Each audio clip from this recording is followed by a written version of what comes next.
Então, vou compartilhar a tela, aí vocês podem me dizer se estão vendo.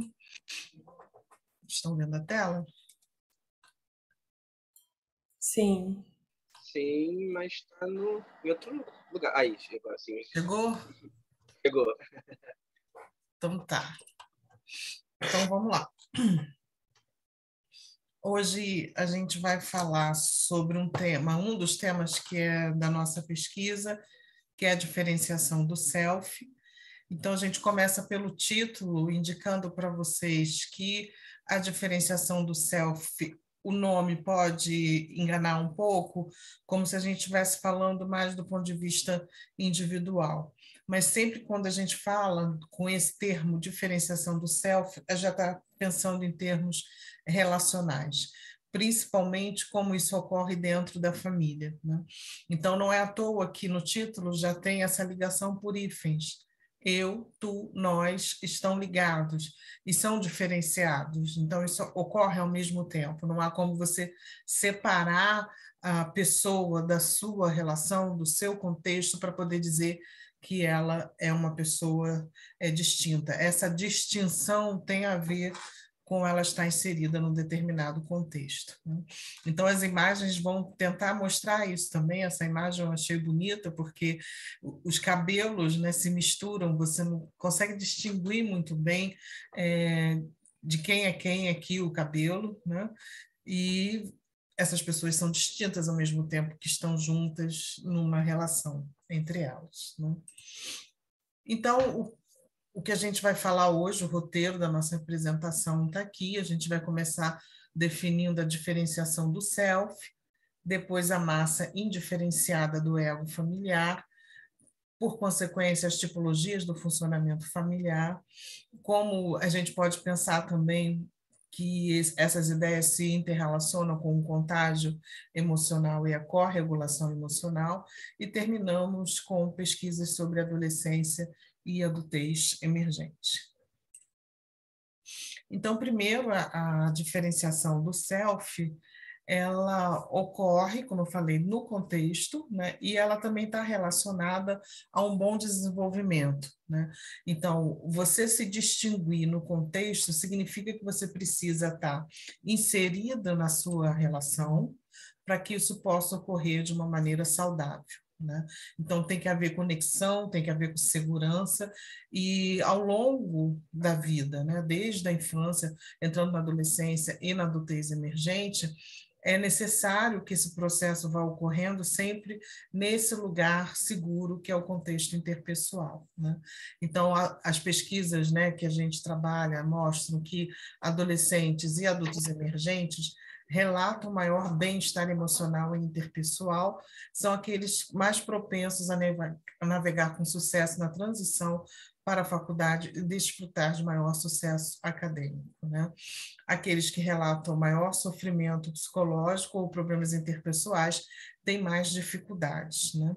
Então, isso está relacionado, como eu falei, à família, e as pesquisas e as teorias também que a gente trabalha discutem isso, como as experiências na família de origem desempenham um papel central no desenvolvimento e adaptação na adolescência e adultez emergente, né?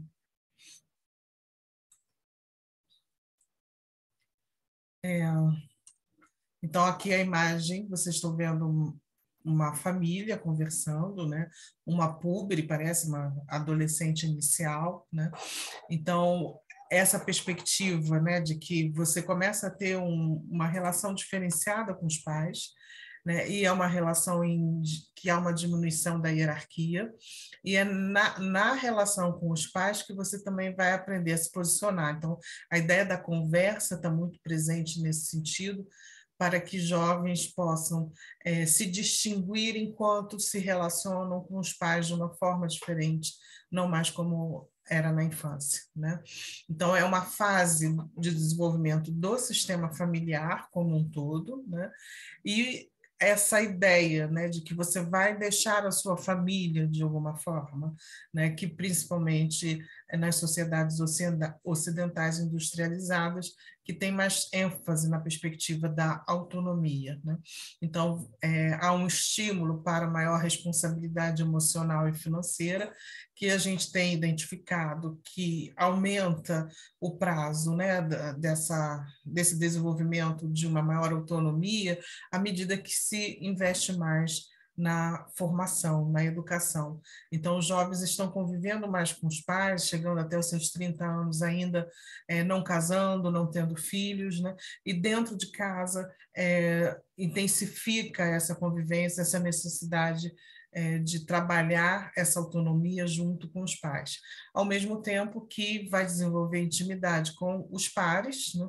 Que vai amadurecer esse processo de uma parceria amorosa, né? Sexual, romântica, variadas, né? E a diferenciação também ocorre nessas parcerias de maior intimidade entre os pares, né? Então, ao mesmo tempo, na família de origem, entre os pares, estabelecendo essa independência profissional e financeira, que é um dos objetivos principais dessa etapa do desenvolvimento a partir da adolescência para a adultez emergente, principalmente, como falei, em contextos de sociedades em que predomina o estímulo à independência, à formação, mas ainda há contextos familiares tradicionais em que é importante você permanecer em casa. Isso pode ter um trajeto mais tradicional, no sentido de casar e ter filhos e sustentar o grupo familiar, né? De qualquer maneira, esse é um momento em que o jovem se vê como tendo que dar conta de escolhas, de decisões que antes, né, até então, não pesavam tanto sobre ele, né? Na adolescência, uma das principais escolhas, né, a questão da formação profissional, depois vem as escolhas amorosas, do que vai fazer da vida, de como vai construir seu próprio estilo de vida. Então, tudo isso é um momento de muito estresse. E a qualidade das relações familiares desempenha um papel importante na promoção do desenvolvimento de conexões saudáveis e de independência. Então, vocês vejam que o tempo todo a gente está falando, né? A independência, ela não se faz sem uma conexão saudável, né? Então, esse funcionamento maduro que a gente pode pensar que existe uma ideia, né, de que você entra na vida adulta supostamente mais amadurecido, a partir dessas referências, a gente vai pensar que esse amadurecimento está se prolongando, está se estendendo um pouco mais, e ele está ocorrendo nas experiências familiares, né? Então, não é só a infância, não é só a adolescência, mas também a adultez emergente vive dentro desse contexto, né? E essas experiências familiares, elas são caracterizadas pela regulação emocional e pelo equilíbrio entre autonomia, suporte e conexão. Então, na família, desde a infância, que a gente aprende a rir, a chorar, a valorizar certas emoções em detrimento de outras, né? E todo esse contexto grupal, né, que vai ensinando a gente o que é viver nesse momento de suporte e de conexão para que a gente vá para depois para o mundo, para a vida e carregue esse conhecimento de alguma maneira, né? Então, necessário que haja um equilíbrio entre autonomia, suporte e conexão, né?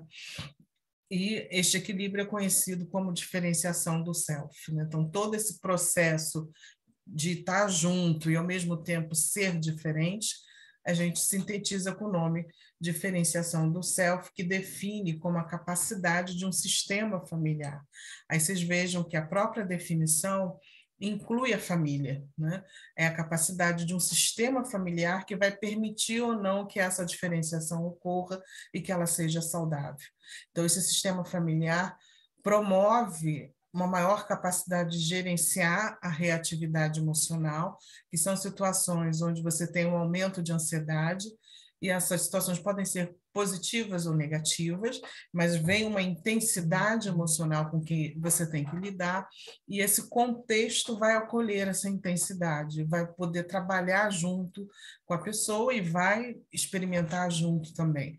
Então, essa capacidade, né, de lidar com a experiência emocional nesse momento de intensidade, a gente nota que há diferenciação quando há essa preservação da capacidade de pensar em meio a fortes emoções, né? Então, a intensidade emocional, ela tem esse efeito que muitas vezes faz com que ela seja desqualificada, né? A emoção é uma coisa ruim, ela impede a gente de pensar, mas eu não diria que a emoção é ruim, mas e sim que é a intensidade da emoção. No nível de uma intensidade que me impede de pensar, de refletir, de poder observar o que está acontecendo comigo, no meu corpo e no meu entorno, aí a gente pode entender que há uma dificuldade de gerenciamento das emoções que está atrelada a uma dificuldade desse contexto também. Então, nunca é uma dificuldade isolada, né? Então, essa incapacidade de pensar, de poder observar o que eu estou sentindo e falar sobre, tem a ver com essa indiferenciação do self, né? Então, essa diferenciação é o que permite que a gente experimente essa intensidade emocional na intimidade e com autonomia, podendo distinguir o que eu estou sentindo, o que é meu, e o que eu estou sentindo junto com a outra pessoa. Indivíduos mais diferenciados, então são menos reativos emocionalmente, mais capazes de regular a emoção, pensar com clareza sob estresse, e são mais capazes de permanecer em conexão com outras pessoas significativas. Então, essa diferenciação me permite também que eu esteja junto. Eu não preciso me afastar do outro diante dessa intensidade. Não preciso evitar essa situação diante da intensidade. Eu posso estar junto e pensar, né? E aí eu consigo manter um senso de identidade claramente definido, tanto isoladamente quanto em relacionamentos, né? Então, uma maior diferenciação do self leva a maior competência interpessoal, o que ajuda a modular a excitação emocional experimentada durante situações interpessoais desafiadoras. Então, essa imagem aqui é uma imagem contrária até do que eu estou falando, né, em relação a isso, no sentido de que essas pessoas estão discutindo, essas crianças não estão suportando essa intensidade, então provavelmente deve ter aí uma indiferenciação do self, uma dificuldade de pensar junto com sentir, né? E de sentir para poder pensar melhor. Então, é nessa circularidade que acontece a diferenciação do self. Então, é na dificuldade, né, que um dos autores, né, que o autor principal desse conceito de diferenciação do self é o Bowen, né? Então, na dificuldade, a gente pode falar também de uma massa indiferenciada do ego, que aqui está representado por esse novelo aqui, completamente fechado, mas o que permite a diferenciação justamente é a saída do novelo, né? É você poder ter essas cores distintas ao mesmo tempo que você observa que está aqui no bolo, né? A massa indiferenciada do ego familiar não permite que você distingua cores e diferenças entre as pessoas, né? Então, há uma fusão dos sistemas intelectual e emocional no indivíduo, que é aquilo que eu falei, essa incapacidade de sentir e pensar, né? Então, isso faz com que aumente a fusão do indivíduo no sentido de não conseguir se distinguir nas suas experiências e relacionar aspectos das suas experiências, e também não consegue se distinguir dos outros, o que traz, né, da perspectiva do Bowen, uma maior vulnerabilidade a problemas de saúde física e psicológica, porque essas situações de fusão geram uma ansiedade crônica, que às vezes as pessoas vão falar que é uma angústia, não sei o que está acontecendo, né? E essa angústia, muitas vezes, ela está relacionada a esse contexto interacional familiar que não permite uma separação para que a gente possa falar como cada um se sente, né? Então, essa massa indiferenciada do ego familiar, ela tem ao mesmo tempo um sentimento de pertencimento ao grupo, então seria isso um aspecto positivo, e uma tendência à fusão entre os seus membros, né? Então, a diferenciação do self, ela permite que eu, ao mesmo tempo, esteja incluída nessa massa indiferenciada do ego, mas que eu possa também me distinguir, né? Esse movimento de estar dentro do grupo, mas também podendo perceber o que me separa no sentido de que é diferente para mim. E isso também significa que a diferenciação não é sinônimo de ruptura, né? Porque às vezes as pessoas assim, eu vou me afastar dos meus problemas familiares, eu não quero mais saber de nada, aí eu rompo com minha família, vou morar geograficamente o mais distante possível, para que eu não me embole mais com a minha família. Então, isso é ruptura e não é diferenciação do self, o que provavelmente, certamente, é uma perspectiva teórica do Bowen, né, que as pessoas que fazem isso, elas carregam essa massa indiferenciada do ego familiar e vão repetir em outros contextos interacionais. Então, isso também permite a gente pensar que a família é esse lugar de duas tarefas complementares, pertencimento e diferenciação, e que ela pode fazer isso de uma forma positiva ou com algumas dificuldades e levar ao adoecimento. Bom, partir um pouco dessa teoria, né, de Bowen, né, da massa indiferenciada do ego familiar, né, as autoras Prioste, Tavares e Magalhães, de 2019, elas vão classificar, né, e vão 5 tipos de funcionamento familiar, né, e esses funcionamentos familiares eles vão influenciar diretamente na maneira que cada família ali vai encontrar seu modo de funcionamento, né? E aí são elas as coesas, as desligadas, equilibradas, conflituosas e emaranhadas. As famílias que funcionam através desse funcionamento, né, um pouco repetitivo, mas através desse funcionamento coeso, né, que são aquelas famílias que apresentam valores elevados de coesão e baixos valores de conflito, né? São famílias que geralmente possuem uma diferenciação do self bem demarcada, né? Consegue ali conversar, interagir sobre seus problemas e possuem elevados valores de coesão e baixos de conflito. Já as famílias conflituosas, né, elas apresentam valores elevados de conflito e baixos de coesão, né? Então, são famílias que em alguns momentos não se entendem, não conseguem, né, de alguma forma ali estar no mesmo ambiente sem sair alguma faísca, alguma questão, alguma situação mais conflituosa, né? Famílias equilibradas, né, tendem a apresentar valores médios e de conflito em coesão em relação às gestantes dos grupos, né? E as famílias desligadas, elas apresentam valores baixos de coesão e conflito, né? São aquelas famílias que literalmente desligadas, né? Porque elas não se importam até um ponto de não conseguir nem dialogar e muito menos nem discutir, né? Elas são famílias que de fato ali não se importam, né, com que está ali naquele ambiente, né, é um tipo de funcionamento que não é muito, vamos dizer assim, adequado por falta de palavra melhor, né, mas assim, são famílias que apresentam baixos valores de coesão e de conflito, né, são famílias que não se importam nem a ponto de conseguir ter algum conflito, algum conflito dentro do ambiente familiar, né.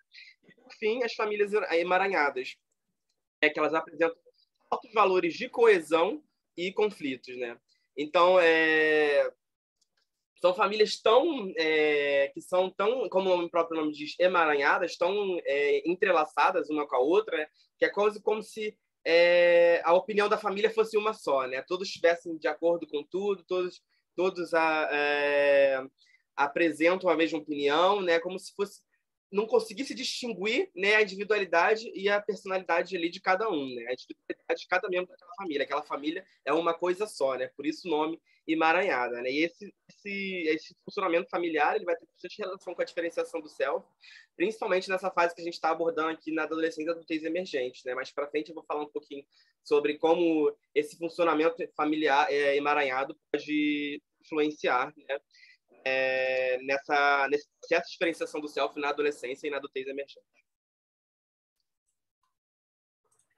Então, para a gente entender também que essa ideia de que a gente forma uma massa das nossas experiências, eu estou trazendo essa imagem aqui, que é a torcida do Palmeiras com a torcida do Flamengo, que teve um jogo recentemente no fim de semana, como eu estive com uma flamenguista, isso me chamou muito a atenção, que eu não sou tanto de assistir futebol, mas estava junto de uma flamenguista, me chamou a atenção esse movimento da massa, né? De como as pessoas sentem juntos, né? Juntas. E esse momento da torcida no futebol é muito paradigmático, né? Fica muito claro a tensão no rosto quando o time não está conseguindo fazer o gol, né? Ou o grito do gol, né? Quando todo mundo está festejando, ou quando todo mundo começa a querer estimular os jogadores. Então, você vê que a massa apresenta o mesmo tipo de experiência emocional, né? Então, poucos aqui estão vivendo uma outra coisa, ou às vezes deram uma certa parada, por exemplo, observa que essa pessoa aqui no meio começou talvez a olhar para o celular, parece que está olhando para um celular, não sei. Então, ou pode estar falando com alguém, surgiu uma outra situação e ele desligou um pouco da massa. E eu fiquei até fantasiando que para um processo de diferenciação a gente tem que começar a pensar, né? E se eu propusesse, minha fantasia foi assim, vou propor entrar nessa massa aqui e perguntar às pessoas o que está acontecendo com elas naquele momento, né?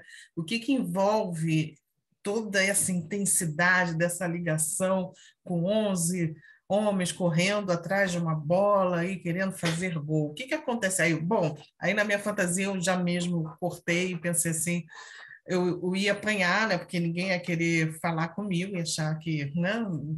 Completamente sem sentido a minha pergunta.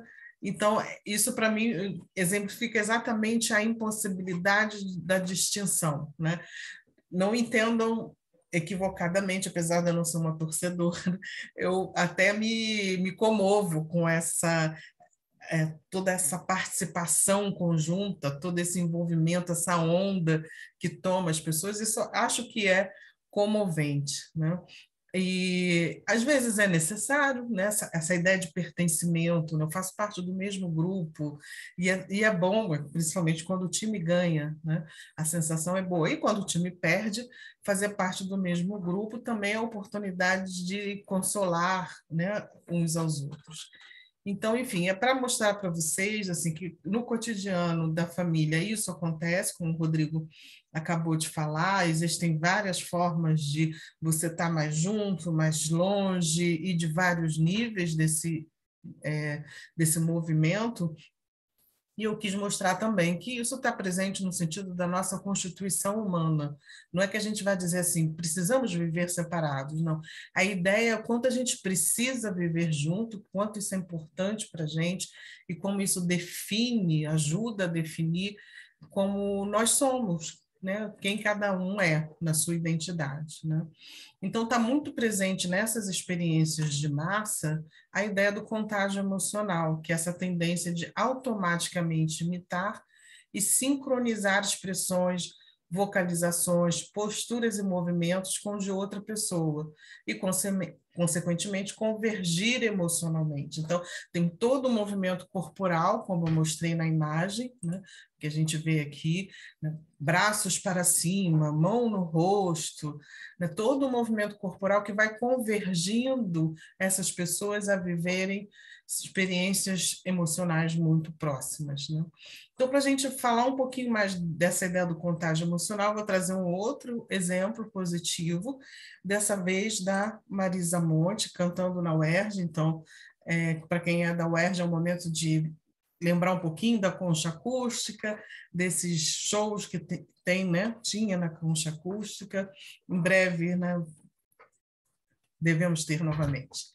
Então, vamos olhar um pouco essa música e vamos sentir um pouco essa ideia do contágio emocional, como que a gente vai, junto com a Marisa Monte, vai vivendo aquilo que a letra, aquilo que a música inspira a gente a expressar. A Marisa Monte expressa e as pessoas que estão ouvindo também expressam.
Bom, se você conseguiu um pouquinho se deslocar, ir para esse momento concha acústica na UERJ, talvez você tenha assistido um pouco desse contágio emocional que deve ter sido esse dia, esse show lá na concha acústica da UERJ.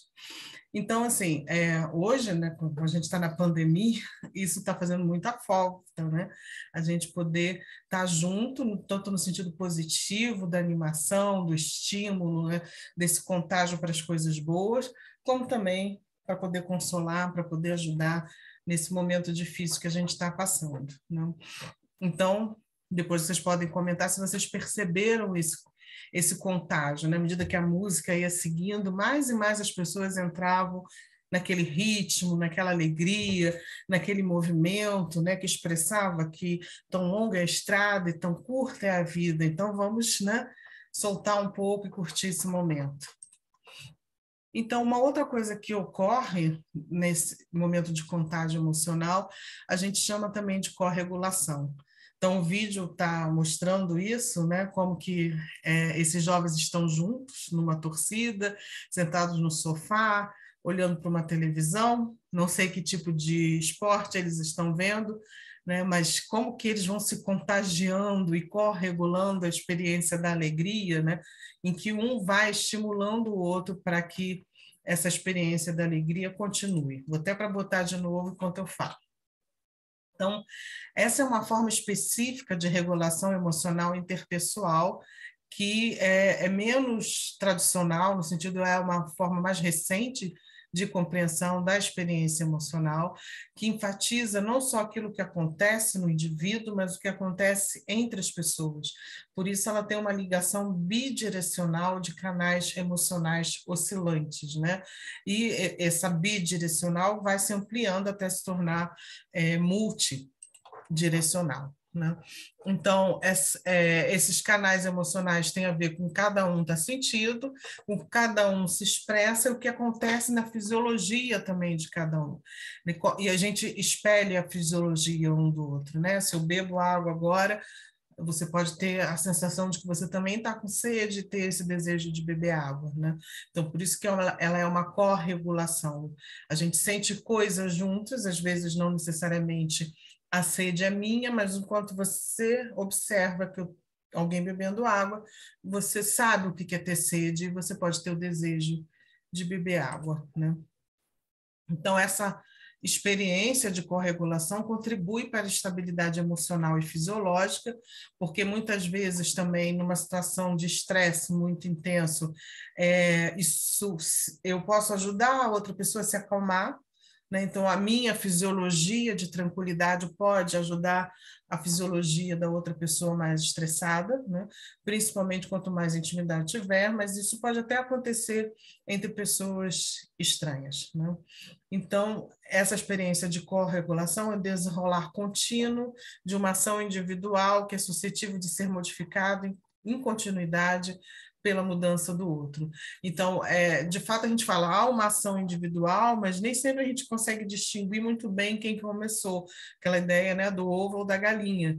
Né? E em situações de casal, de família, isso é muito nítido, né? As pessoas ficam tentando encontrar um ponto de início dos conflitos, dos problemas, mas a gente não identifica muito bem, porque isso é contínuo, né?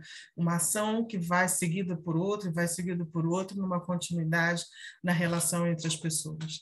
Então, a corregulação, quando há uma ligação bio ou multidirecional de canais emocionais, a oscilação emocional durante a ligação, então as pessoas entram no fluxo de experiências emocionais que se transformam, né? E há alterações fisiológicas e emocionais em todos os envolvidos, né? Então todo mundo sente, experimenta e é transformado conjuntamente.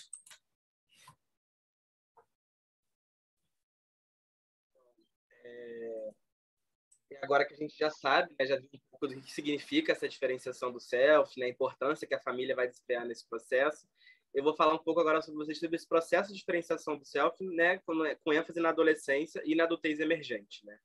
Pode passar, professora, por favor. E aí eu vou trazer novamente o Bowen, né, como a professora Edna falou, né? É um dos principais teóricos do processo de diferenciação do self, né? E ele propõe, né? No momento que uma criança nasce, né, ela vai se encontrar totalmente fusionada com a sua família, né? Só a gente parar para pensar um pouco, né, em um recém-nascido, né, que ele é totalmente dependente, né, da mãe, de outros familiares, né, para locomoção, alimentação, cuidado, afeto, carinho, em todos os sentidos, né? Então, Bowen vai afirmar que, né, a partir do momento que a criança nasce, ela está totalmente fusionada com aquela família, né?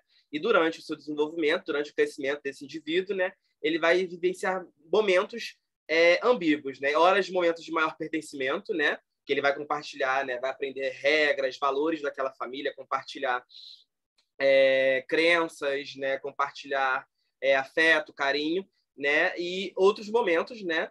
Vai compartilhar, vai ser momentos de diferenciação, né? E expressando-se a partir da sua, né, individualidade e singularidade, né? Esse processo de individualização, né, de construção da sua identidade, ele vai ter uma ênfase maior, né, no início ali da adolescência, no período da adultez emergente, que é quando é o período já esperado, né, que haja um foco maior nessa construção identitária, né, no desenvolvimento da autonomia, né, da individualidade do sujeito, porque é naquele período que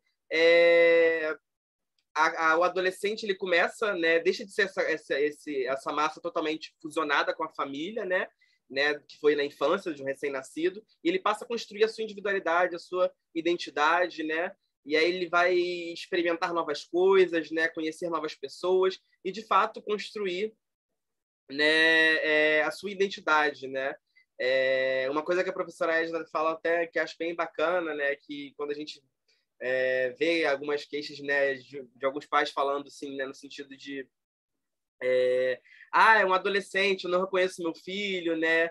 E aí a Edna sempre fala, mas ele tá ali, né? É uma nova pessoa, é uma nova forma de lidar com as coisas, de interagir, mas é seu filho, ele tá ali, né? Então acho isso muito interessante, porque de fato ele tá se descobrindo, é um adolescente que está ali se identificando, conhecendo novas coisas, né? Novas pessoas, novos lugares, frequentando novos ambientes, né? E é esperado que nesse processo da adolescência, da adultez emergente, né, esse processo de diferenciação venha com mais ênfase, né? Então ele vai coincidir com a busca pelo primeiro emprego, né, relacionamentos afetivos, amorosos, sexuais, né, às vezes com a saída da casa dos pais, né, casamento e muitas outras coisas que são vistas, né, com essa entrada ali com muitas aspas na vida adulta, né? Aí a gente consegue estabelecer uma relação positiva, né, entre a diferenciação do self, processo de autonomia. Está um pouquinho na frente, professora, o quadro ali, mas acho que dá para...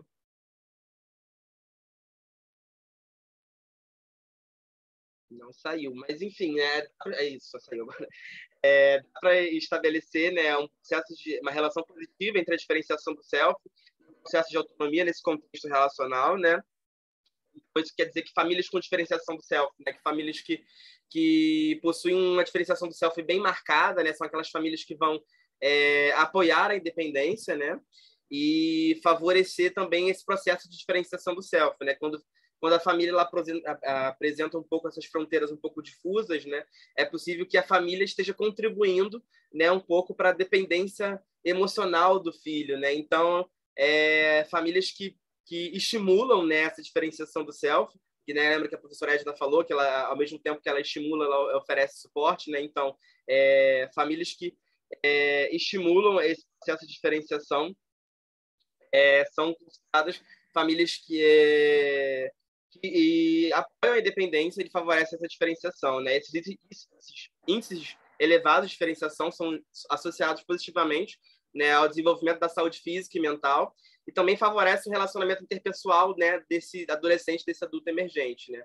Tanto que no relacionamento com a família mesmo, né, e até no relacionamento com terceiros, né, até com outros indivíduos de outras culturas, né? Então as famílias que incentivam esse processo de diferenciação, né, dentro do ambiente familiar, né, estão construindo indivíduos mais que conseguem se relacionar melhor em sociedade, até com indivíduos de diferentes culturas.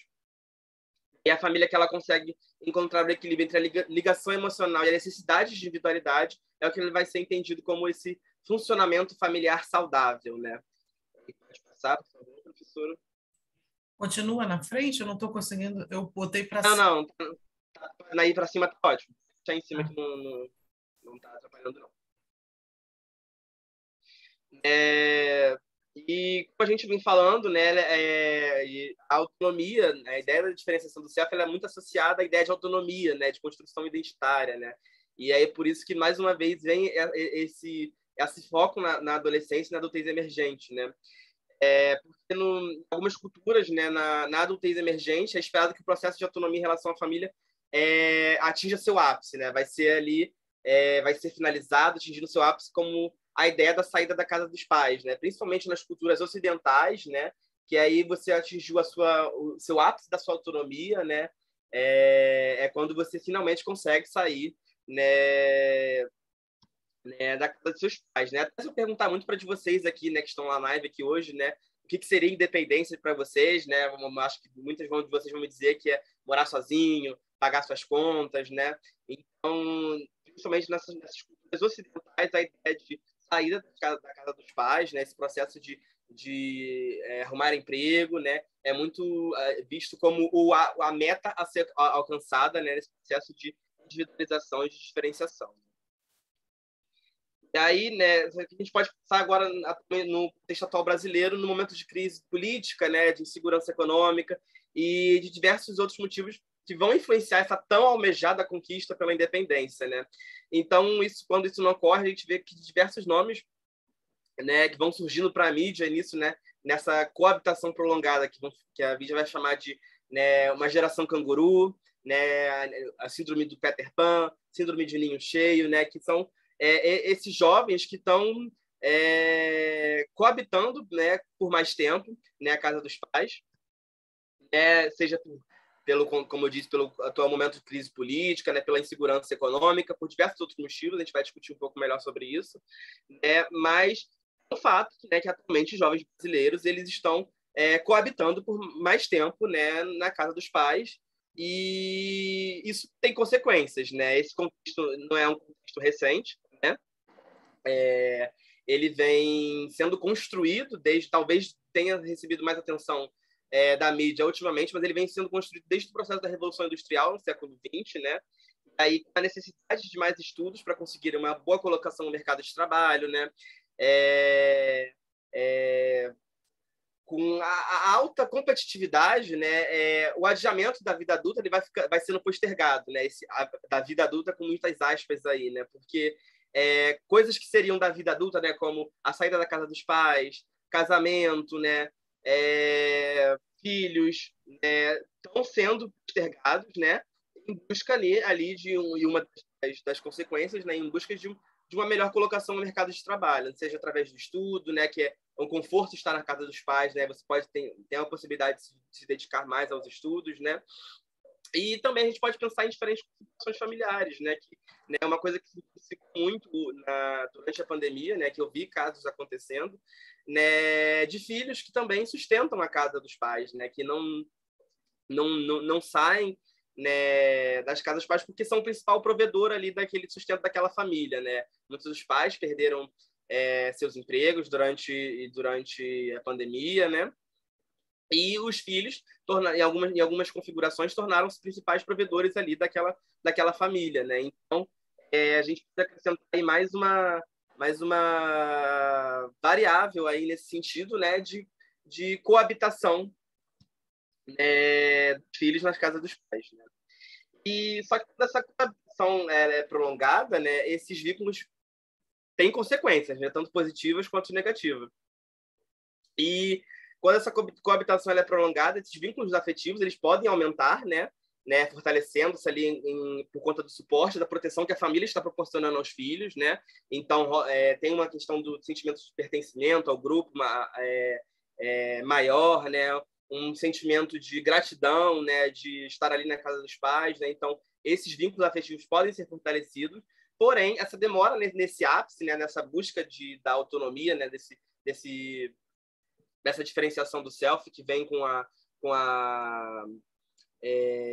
saída da casa dos pais, ele pode funcionar como um obstáculo para individualização de adultos emergentes e funcionar como contribuindo para a constituição de um self mais emaranhado. Então, Ao mesmo tempo, essa coabitação prolongada pode atuar como um fator de proteção, né, que oferece um suporte emocional, físico, financeiro ali para aquele adulto emergente, para aquele jovem, né, estar dentro daquela casa. Ele também pode funcionar como uma espécie de obstáculo, né, influenciando negativamente no desenvolvimento e na construção identitária do adolescente, né?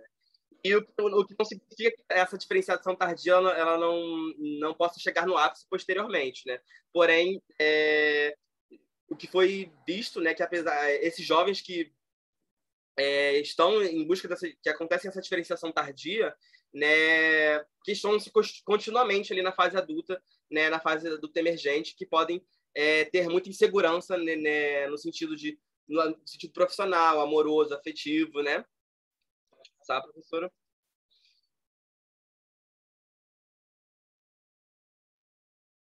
Aí eu vim fazer 2 estudos empíricos, né? Para falar um pouco mais sobre esse processo de diferenciação do self, né? O primeiro é um estudo realizado com adolescentes, né, que buscou investigar, né, como se relaciona a diferenciação dos pais, a diferenciação do self dos pais com os filhos adolescentes, e como é esse processo de diferenciação dos filhos adolescentes dos 15 aos 19 anos dentro do ambiente familiar, com famílias nucleares intactas, né? Então, são famílias nucleares, construídas de pai, mãe e filho, né? E verificou-se como que é esse processo de diferenciação do self, né, com os adolescentes de 15 a 19 anos, né? A partir dessa pesquisa foi possível identificar, né, que houve uma diferença significativa na dimensão da fusão com outros, né, em que os adolescentes manifestam níveis mais elevados que a amostra dos pais, né? Então, foi possível identificar que os adolescentes estão muito infusionados ali com os pais, né, nesse sentido, né, das famílias nucleares que estão coabitando, né? Isso pode ser explicado, né, pelos adolescentes estarem no processo, ali no início do processo da construção identitária, né? Então, pode explicar essa fusão, né, entre o adolescente e os pais, né? Então, a sua identidade não tá muito bem construída, há uma diferenciação bastante emaranhada ali, né? Então, esses adolescentes ainda estão muito infusionados ali com os pais, né? E foi possível concluir que é necessário investigar mais para entender a importância da relação para o desenvolvimento do adolescente, identificando o aumento de fusão e necessário, saudável, e identificando se o aumento de fusão é necessário e saudável e em quais condições isso é possível. Pode passar, professora, por favor. Aí o segundo estudo, né, para falar um pouco sobre os processos de diferenciação do self na adultez emergente, né? A ideia desse estudo foi comparar, né, a diferenciação do self dos filhos que ainda moram com os pais, né, na fase da adultez emergente, e filhos que não moram mais com os pais, né, filhos que já deixaram o ambiente familiar, né. Esse estudo tinha como objetivo comparar a diferenciação do self dos filhos que moram com os pais com daqueles que não moram mais com os pais, né, identificar a influência de fatores intergeracionais na dinâmica familiar e na autonomia emocional, né? Então, se a criação que os pais tiveram, a forma como aconteceu o processo de diferenciação dos pais pode influenciar na interação com seus filhos, né? E, por fim, identificar fatores psicossociais de prolongamento dessa coabitação. O que pode contribuir para que os adultos emergentes estejam cada vez mais, né, nessa coabitação prolongada. Tá, professora, por favor.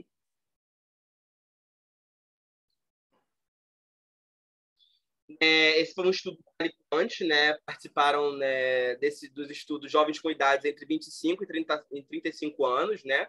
Todos na faixa de 25 e 35 anos.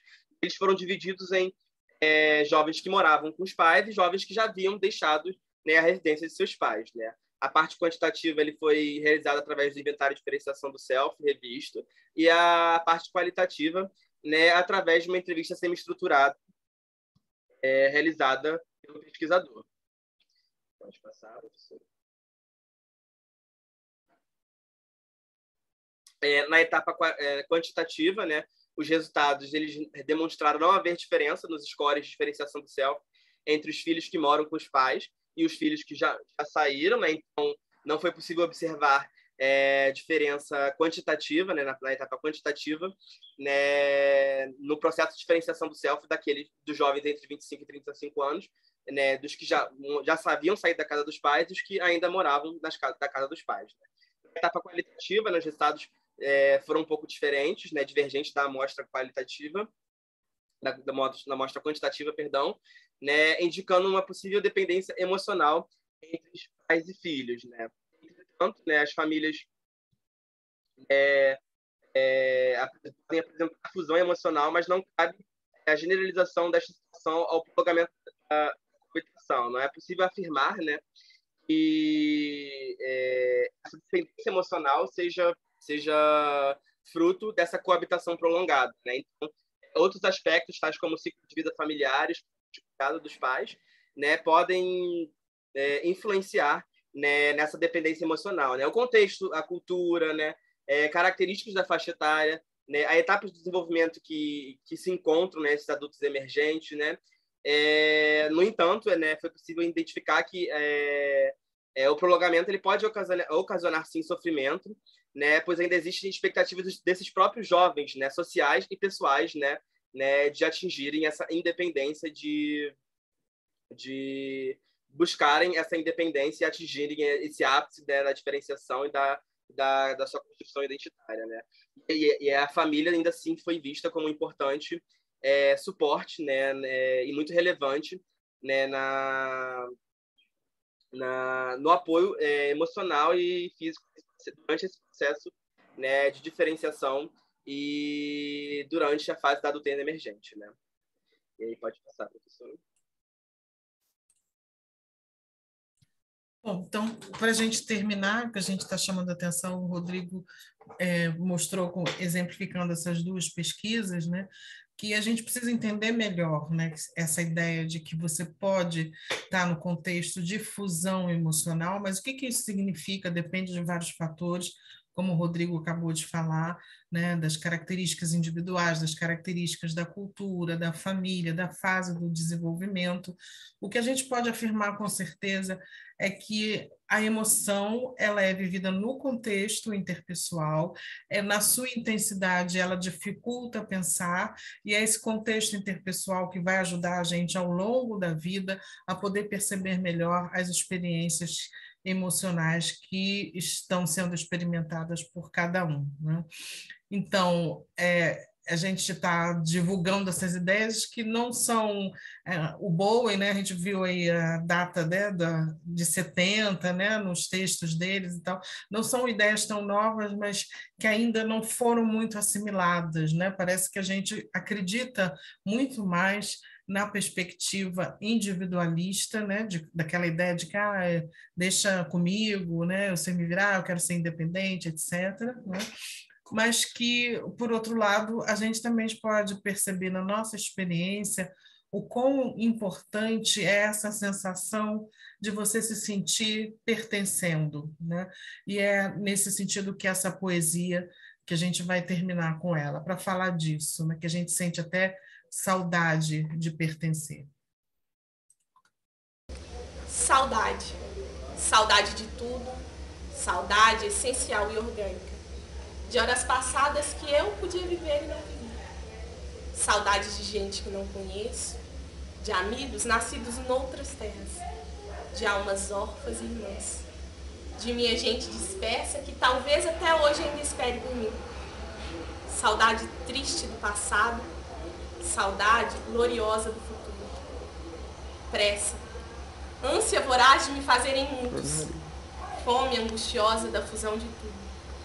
Sede da volta final. Uma só alma em um só corpo. Uma só alma, corpo. Um só. Como quem fecha numa gota o oceano, afogado no fundo de si mesmo.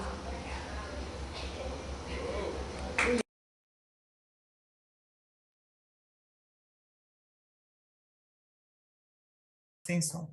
Acho que deu para perceber, né? Depois, quem quiser, eu posso mandar a poesia ou o link, né? Mas essa poesia do Guimarães Rosa fala disso, essa saudade de ser um só, como uma gota no oceano, né? Essa sensação de você estar sendo englobado, de uma sensação de segurança, de algo que é acalentador, né? E é assegurador de um bem-estar, né?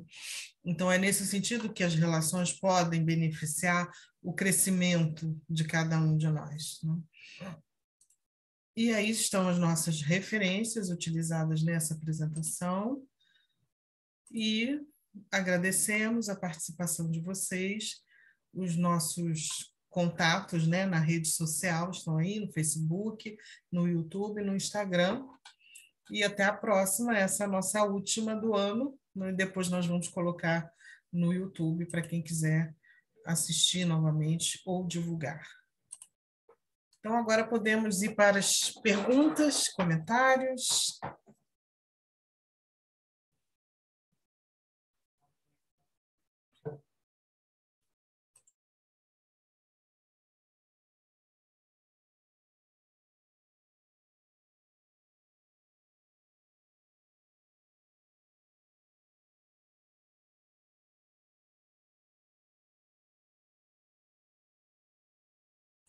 E aí, como vocês se sentiram, pensaram?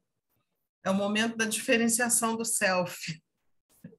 Cada um fala um pouquinho. No computador é muito difícil você sentir qual é o clima, né? Porque se estivéssemos presencialmente, o fato da gente se olhar, a gente perceber os movimentos de cada um, a gente entende melhor qual é o clima. Aqui eu não sei qual é o clima, né? O que está acontecendo, Rodrigo? O que você acha que está acontecendo? Não tem nem como saber, né, professora? A gente não está nem enxergando, né, ninguém, então é difícil saber qual é o clima.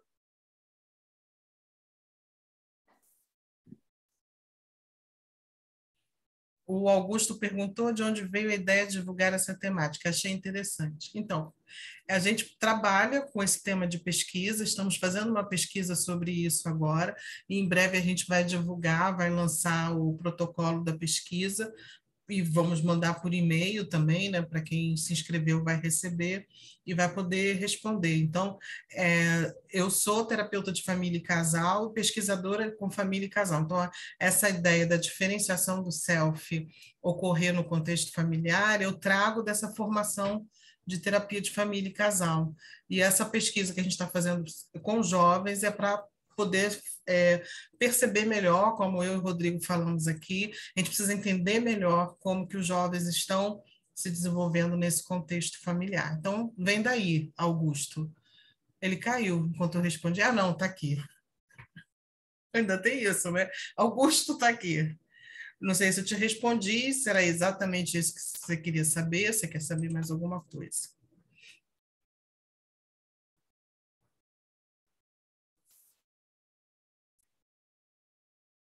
Ok. A Júlia quer falar? Oi, gente, boa tarde. Boa noite, gente. Boa noite. Aqui é Júlia, eu vou me autodescrever rapidinho. Eu sou uma mulher preta, tô de cabelo solto, cacheado, longo, preto, e com um fone rosa envolvendo minha cabeça. Enquanto vocês iam apresentando, né, eu gosto desse tema e tudo, eu faço estágio com a Rosana, que também atende terapia, casal e família.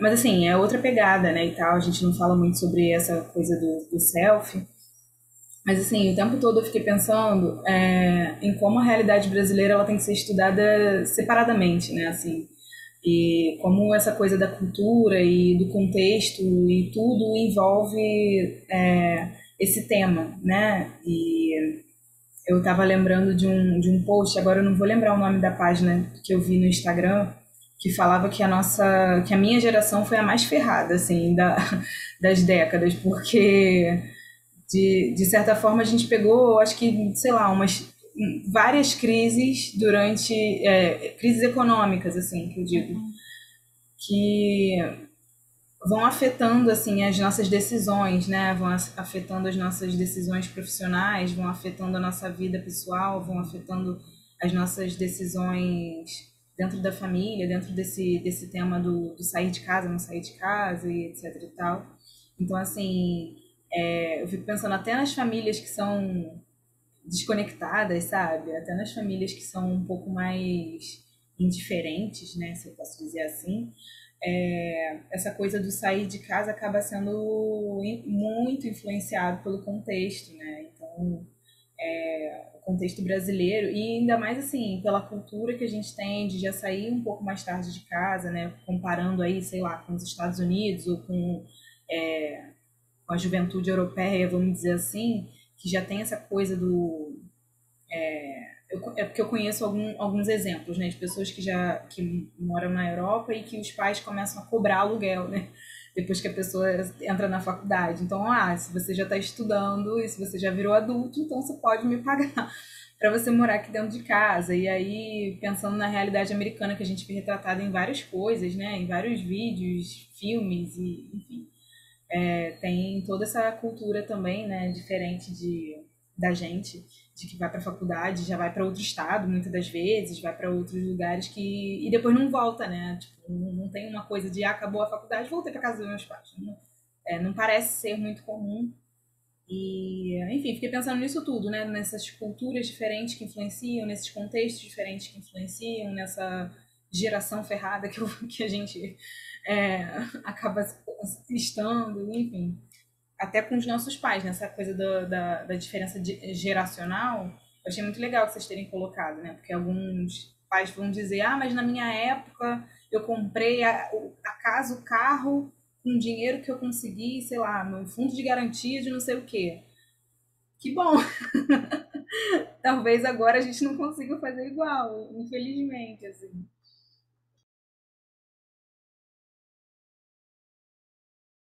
Você quer falar um pouquinho, Rodrigo?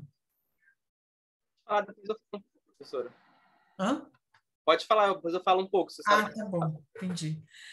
Então, Júlia, assim, você falou muitas coisas importantes, né?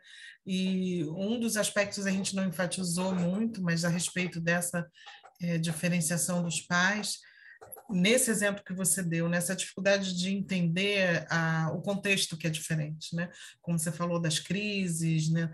Da pandemia, nossa, o que é isso? Você está em formação na pandemia, né? Tendo que fazer tudo por computador, é tudo muito diferente, né? E claro que tem sempre alguma coisa próxima, né? Mas essa ideia, né, de que você sendo de uma outra geração precisa entender o que essa geração mais nova está passando. A partir dessa perspectiva que a gente trouxe aqui, isso está relacionado ao nível de diferenciação do self dos pais, né? Então, quanto mais os pais são diferenciados, mais eles conseguem perceber essas diferenças, né? E não fazem esse discurso de que, mas no meu tempo era assim, por que você não consegue fazer isso, né? Nossa, isso é super importante mesmo, porque assim, esse exemplo que você trouxe, né, da pandemia, a gente está estudando no computador, tem uma cobrança assim da participação, né? Tipo, por que vocês não ficam aqui com a gente na sala ou qualquer coisa do tipo? Você sumiu, você não vem mais me visitar. E aí eu fiquei pensando, gente, mas eu estou protegendo vocês porque a gente está em pandemia. Não quero ir por motivo maior. Não, mas você some, não sei o quê. E aí é complicado mesmo. Eu acho que eu chamava isso de uma não atualização, assim, uma não desejo por atualização, se atualizar com esse momento, se atualizar com a geração nova, com as coisas que estão acontecendo. Mas seguindo as fontes de vocês, né, faz muito sentido essa coisa dos pais diferenciados, né? Sim, e essa diferenciação ela se dá na conversa, né? Que poder te perguntar, então, o que acontece que você não vem mais? Né? O que você está pensando? O que você está sentindo? Eles podem até dizer, poxa, eu estou triste, eu estou com saudade, por que você não vem, não sei o quê, mas e aí? O que está acontecendo com você? Né? Me conta. Então, esse processo de diferenciação se faz muito na conversa, né? Nesse sentido que o Bowen fala de que a gente precisa ter essa capacidade de pensar sobre as experiências emocionais, além de senti-las. A gente precisa senti-las, reconhecê-las, nomeá-las para poder conversar sobre elas, né? Mas eu até diria que na pandemia isso está generalizado, está muito difícil falar sobre o que está acontecendo, a aceitação dessa intensidade emocional diante de alguma coisa que ninguém queria estar vivendo, né? Ninguém pediu por isso, ninguém desejou, ninguém podia imaginar, mas é isso que a gente está vivendo, então a gente precisa falar disso, do que é estar nesse momento, né? E é diferente com uma pessoa mais velha ou mais nova. Uma outra coisa que eu acho que aqui em casa a gente já tinha conversado também é dessa volta, né? Tipo, na pandemia teve muita gente que já tinha saído de casa há muito tempo e teve que voltar para a casa dos pais. E assim, isso, claro, que vai demandar uma gestão de comunicação, enfim, de convivência muito boa, né? Assim, que às vezes nem todo mundo dá conta. Aqui em casa a gente já tinha conversado sobre isso uma vez, que quando você fica muito tempo sozinha, você cria novas regras, você cria novas rotinas, você tem menos obrigação assim de estar compartilhando, né, qualquer coisa da vida. E viver em família, em casa, numa casa só, imagino uma casa pequena ainda, tem essas coisas, sobretudo compartilhar, compartilhar de um tudo, assim, e como isso para algumas pessoas vai ser mais difícil que para outras, né? Sim. Uma questão interessante que apareceu bastante assim nos estudos, conforme a gente foi pesquisando para fazer, né, aqui a live e tal, é que a questão socioeconômica ela aparece bastante forte, né? Então, você falou do contexto de crise, a gente falou de cultura, e atualmente não, né? De um tempo para cá já a questão de não ter o dinheiro, né, para conseguir se manter em casa, se manter numa casa sozinho, foi uma das preocupações que, sim, que muitos jovens apresentaram, né? E aí uma das referências que eu trouxe, né, tem um trabalho super legal, uma dissertação, e foi feita uma entrevista, né, assim, com alguns familiares, e é interessante perceber porque são famílias de classes econômicas bem distintas, né? Eu fui lendo, fiquei até um pouco assim, meu Deus, que diferença, né? Enquanto uma família tinha bastante dinheiro, a outra, né, tinha questões econômicas precárias, assim, né, no sentido de uma tinha muito, né, e as questões que apareceram nessas duas famílias, né, foram diferentes, né? Enquanto a jovem de família rica, né, ela estava focada ali nos estudos, né, não tão preocupada em deixar ali a casa dos pais, o conforto, né? A questão financeira para ela era uma questão, né, no sentido de tipo, eu não ganho bem o suficiente para morar sozinha, mas no outro ponto, na outra família, né, a questão financeira era uma questão muito maior, né, no sentido de a preocupação também era, né, de não conseguir me manter sozinho, né? Tinha essa preocupação em ambas as famílias, né? Em ambos os jovens, né? Fora de casa. Mas a preocupação da de família de classe econômica mais baixa, né? O jovem ele tinha essa preocupação de também como ficariam os pais, né? Então eram preocupações similares, mas ao mesmo tempo muito diferentes, né? Então os critérios são diferentes também. Isso. Parece que o conforto entra num dos critérios que num outro contexto não vai entrar. Conforto, tô pensando em me manter, né? Exatamente, Júlia. E é muito interessante perceber, né, de que conforme o contexto que a gente vai estar vivendo atualmente, isso vai mudar, né? Como ser justificativas e como você falou mesmo, né? Os critérios vão se alterando, né? Conforme, né? Isso a gente pode falar de classe social, raça, sexualidade, diversas questões vão influenciar, né, nesse processo de diferenciação ali, né? E nessa fusão ali, né? Ou nessa indiferenciação com a família, né? Sim, como pesquisadores, a gente tem que estar antenado, né, atento a esse contexto que vai se modificando, senão a gente fica afirmando ideias que não fazem mais sentido, né? É claro que tem conceitos que são clássicos, como esse da diferenciação do self. Ele é clássico, ele não deixou de ter sua importância, muito pelo contrário, ele tem sido cada vez mais reconhecido, mas isso também em função de um movimento de reconhecimento da importância da relação, porque predomina na psicologia uma perspectiva individualista. E a perspectiva individualista só fala dessa pessoa, dos seus desejos, das suas necessidades psíquicas, biológicas também, mas não tem nada de cultura, não tem nada de social, não tem nada de histórico, Acho que né? foi até por isso assim que eu quis muito trazer esses pontos, porque eu que não conheço do conceito, quando eu ouço falar sobre essa diferenciação do self, para mim parece muito mais sobre a convivência, né? Como se a convivência das pessoas dentro de casa fosse descolada do social, né? E assim, para mim não existe isso, assim. Eu percebi que agora para vocês também não, né? Então, assim, é porque na minha cabeça fica muito batendo isso, gente. O contexto não tem como descolar, porque ele influencia até no dinheiro que a gente tem. Então, assim, não dá, né? E aí eu fiquei pensando, assim, em amigas minhas que essas coisas acontecem, né? Para sair de casa, as pessoas vão decidindo de acordo com os critérios, como o Rodrigo estava falando, eu estava conversando com ele, mas assim, de pesar, sabe? Tipo, pesar os desconfortos, né? Eu prefiro ficar aqui em casa com a minha mãe, ou com a minha família, ou quem quer que seja, com esse desconforto que eu tô sentindo, brigando todo dia, não tendo meu espaço, não sei o que, não sei o que lá, mas não pagando as contas.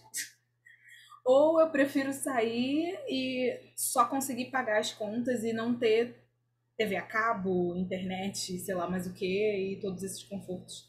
E aí, assim, eu vi algumas amigas passarem por isso, fazer esse tipo de balança, e aí eu fiquei assim, gente, não deve estar tão desconfortável assim, na minha cabeça ficava isso.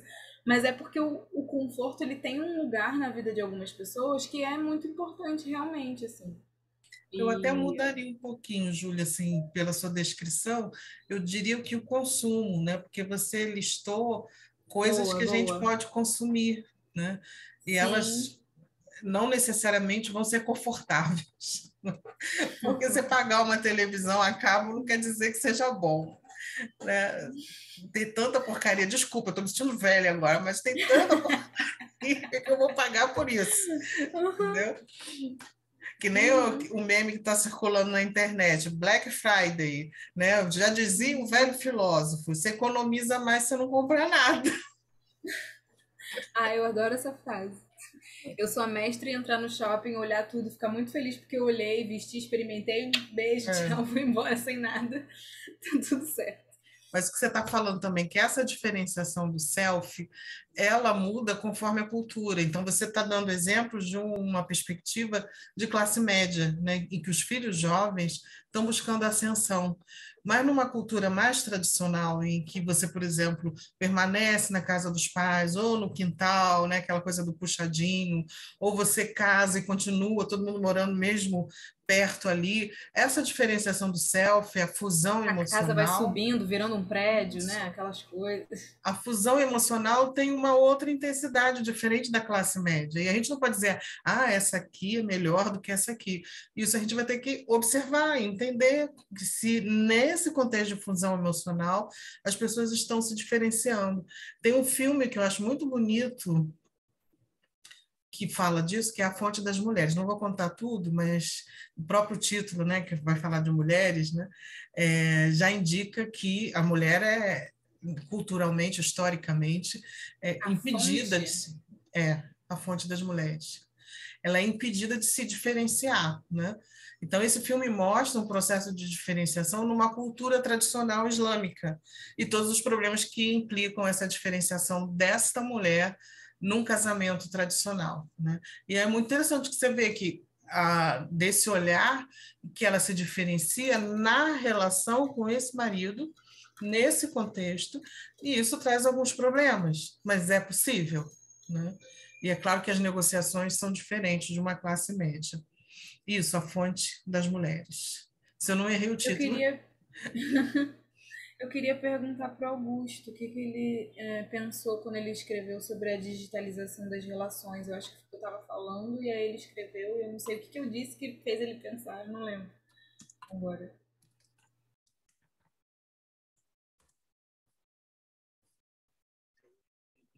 Está no chat também. Posso ler, professora? Eu espero, o Augusto se manifestar. Não, assim, é mais o que você estava falando mesmo da questão do contexto, né? E a gente está também num contexto de digitalização das relações, né? E ainda mais a questão de pandemia, que a gente está com distanciamento, né? Aí eu fiquei pensando nessa questão principal, né? Como é que isso pode afetar o self de uma pessoa que está em adultez emergente, né? A fase da adolescência. Então eu fiquei mais por esse aspecto mesmo.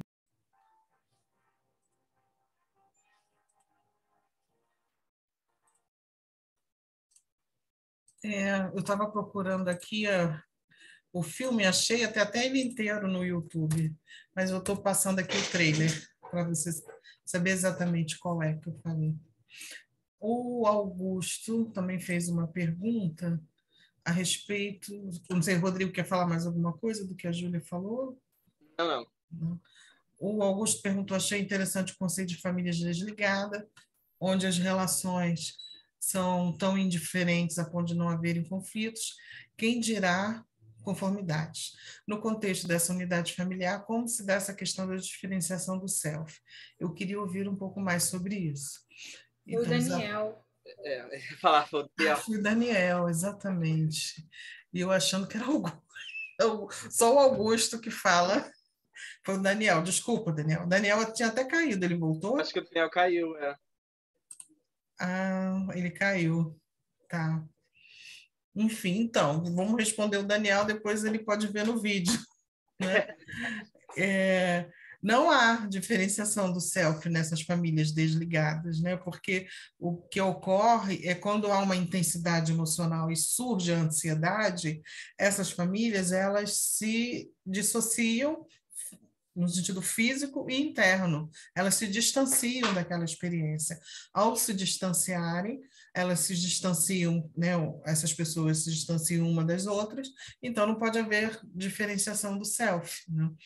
Essa ideia do desligado. Nesse sentido, pode até, de repente, ver até um sentido de um rompimento emocional, né? Que pode até ocorrer nas famílias, não é isso, professora? Porque aí é a ideia de que se evitou tanto, se afastou tanto, né? Que naquela família ali houve aquele rompimento emocional, né? E isso às vezes pode acontecer também em famílias de pessoas LGBTQIA+, né? Uma outra... outro lado da nossa pesquisa sobre a parte da diferenciação, né?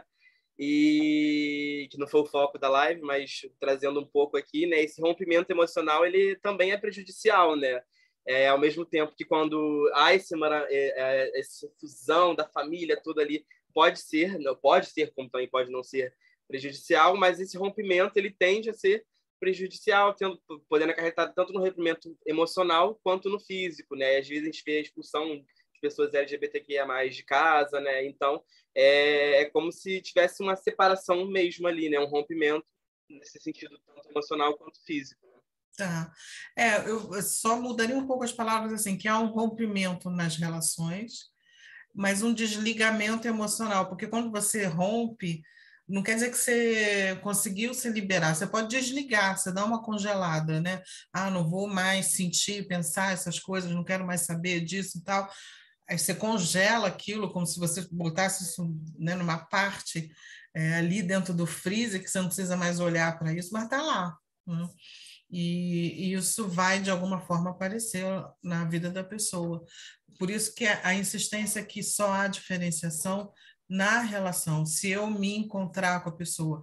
Inclusive, o Bowen fazia ele tinha uma estratégia clínica de indicar as pessoas que voltassem a encontrar com seus pais, né? Os filhos fossem à casa dos pais para se diferenciar lá na relação, falando o que pensam, o que sentem, o que viveram, tudo que tivesse de importante, para, no contexto da relação, começar a se diferenciar quando numa história de família desligado ou emaranhada ou fusionada, né? Você se posiciona diante dessas pessoas para se diferenciar.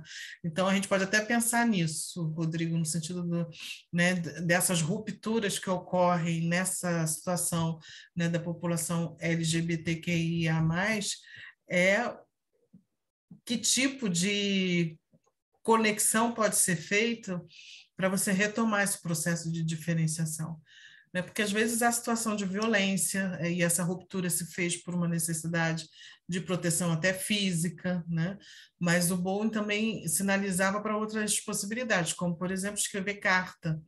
Você pode escrever uma carta e não estar presencialmente, mas nesse processo, se relacionando com aquela pessoa a partir de um texto escrito, você pode começar também a se diferenciar, né? Tanto melhor se você contar com a ajuda dessas pessoas, mas se não for possível, você pode contar com a ajuda de outras pessoas que você vai encontrando ao longo da vida e que vão te ajudando a uma ideia de você reparentalizar, você retoma esse contexto né, de pai, de mãe, de cuidados, né, de pai e de mãe, até às vezes com amigos, né, com parcerias amorosas, né, e aí você reparentaliza, você se diferencia nessa relação íntima. É por isso também que a conjugalidade é uma relação privilegiada no contexto atual, desde a época moderna, quando você começa a casar por amor, né? Porque é nesse contexto que você pode retomar até aquilo que não foi bom na sua família e transformar para alguma coisa saudável. Bom, na melhor das hipóteses, né? Nem sempre é assim. Mas a gente não desiste, né? O negócio é esse, continuar casando, juntando e amando. A gente precisa disso, né? É importante. A não ser que também tem algumas pessoas que acham que não, mas enfim, a minha compreensão também não é tão vasta a respeito de todas as situações. Então é isso. Mais alguém quer falar? Se não, podemos terminar. Tá tudo bem? Então, nos despedimos. Boa noite para vocês. Até a próxima. Né? Agora só no YouTube. Nos acompanhem nas nossas redes sociais. Até ano que vem. Até ano que vem. Feliz Natal, feliz Ano Novo. Né? E se cuidem. Beijos. Beijos, tchau, tchau. Tchau.